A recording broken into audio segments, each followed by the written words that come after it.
Vous êtes de plus en plus nombreux à nous suivre et à participer à l'évolution de la chaîne Afrique N24, et sincèrement nous tenions à vous en remercier.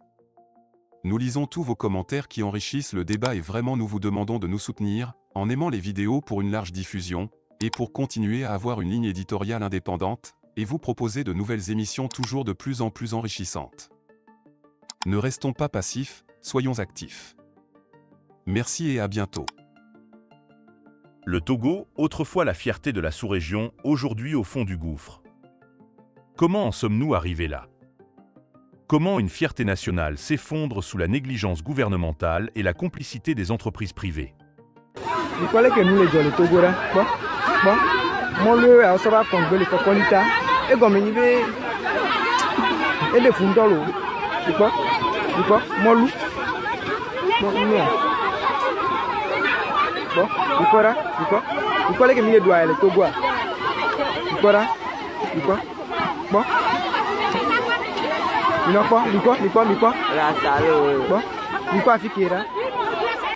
Le Togo, autrefois reconnu comme un modèle de prospérité en Afrique de l'Ouest, est aujourd'hui englouti dans une crise profonde, une déchéance tant sur le plan économique que moral.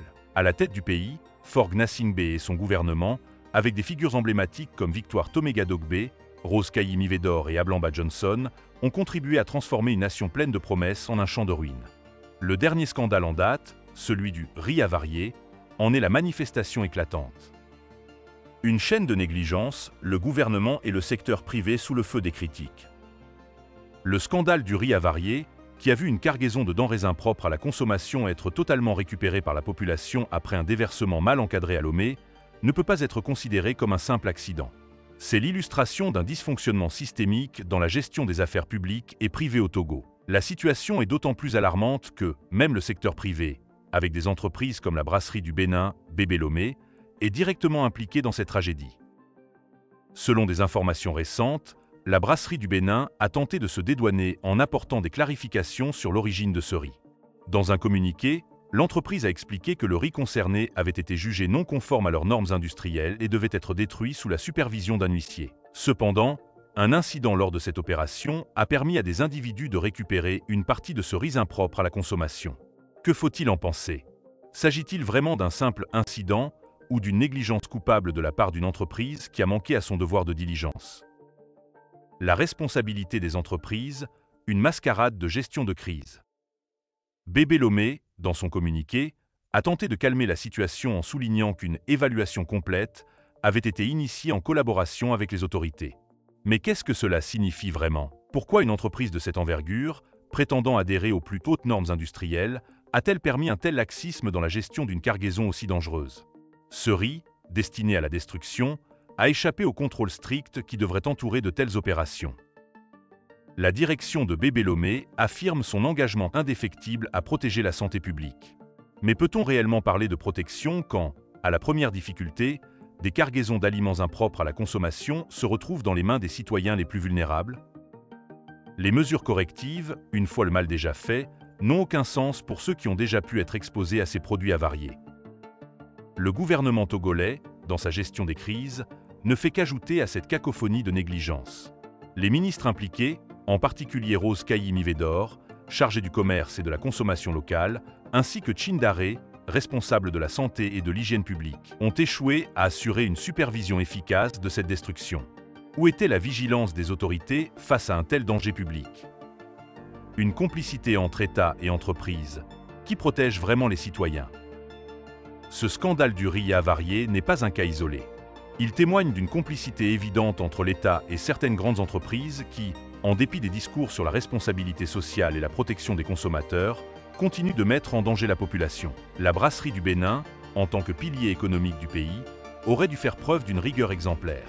Pourtant, elle se trouve aujourd'hui au centre d'une affaire qui met en lumière les failles criantes de son système de gestion de crise et de sécurité alimentaire.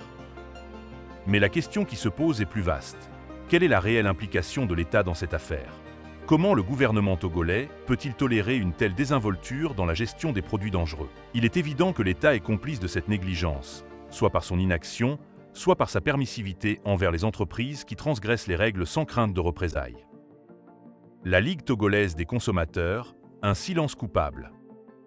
Dans cette crise, Un autre acteur brille par son absence, la Ligue togolaise des consommateurs.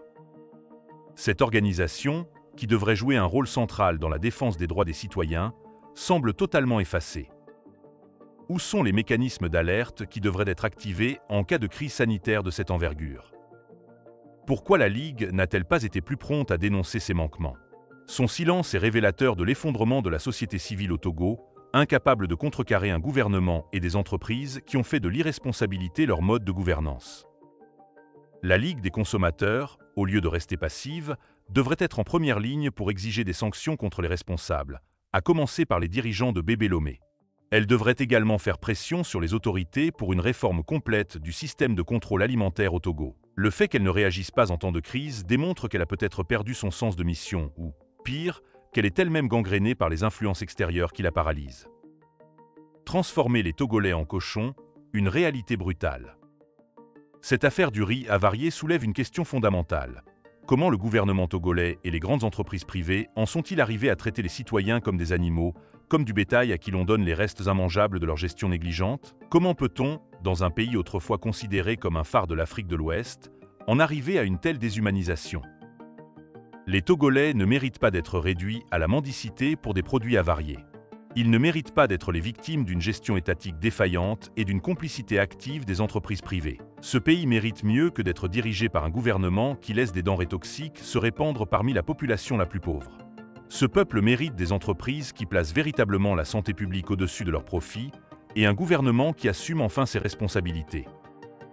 Des sanctions immédiates et une réforme urgente.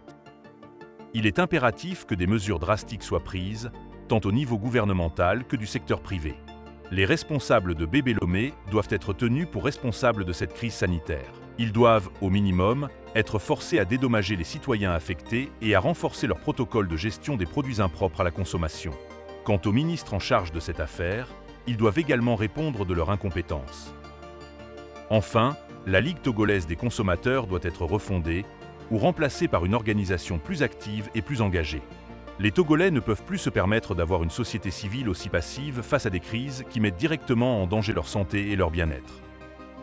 Le Togo est au bord du gouffre, mais il n'est pas trop tard pour redresser la barre. Pour cela, il faut non seulement dénoncer les scandales, mais aussi prendre des actions concrètes et immédiates pour réformer un système corrompu et négligent. Si rien n'est fait, le peuple togolais continuera de s'enfoncer dans une misère infligée par ceux qui sont censés les protéger. Il fallait que nous les gens le Togo là, bon, mon lieu à ça va prendre le coconita et comme il veut et le fond dans l'eau, c'est quoi, mon loup, bon, il fallait que nous les doigts le Togo, il quoi, bon, il quoi, bon, il quoi Fikira. Likez la vidéo si ce n'est pas déjà fait. Laissez aussi votre point de vue en commentaire. Abonnez-vous et cliquez aussi sur la petite cloche de notification pour ne rien rater de nos prochaines vidéos. N'oubliez pas de partager aussi la vidéo et de la liker.